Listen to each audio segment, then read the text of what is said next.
me za ku ce game da al'umma don ku kwantar musu da hankali akan wannan soyayyen da al'umma suka zo su nuna ma wannan masarauta din?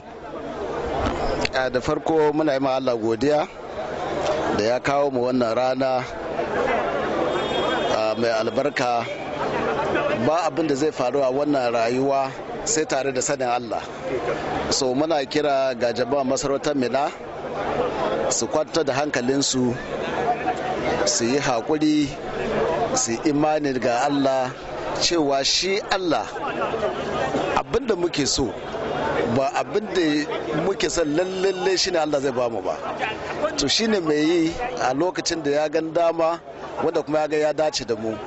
So kiran da muke ba mutanen jama'a Mina shi ne su yi haƙuri, su yi imani cewa Allah shi ya kawo wannan abun. Idan lokaci ya yi cikin sauki za a yi sa. Abinda gwamnati take tsoro shine abinda zai tada hankalin jama'a.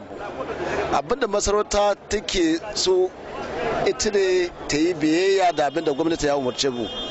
Muna tabbatar ma gwamnatin Neja za mu yi biyayya da abinda muka samu daga wajensu, kuma muna kira ga jama'a namu su kwanta da hankalinsu, su kuma ba jama'a su hakuri cewa idan Allah ya tashi ba mu wannan abun zai ba mu shi cikin sauki.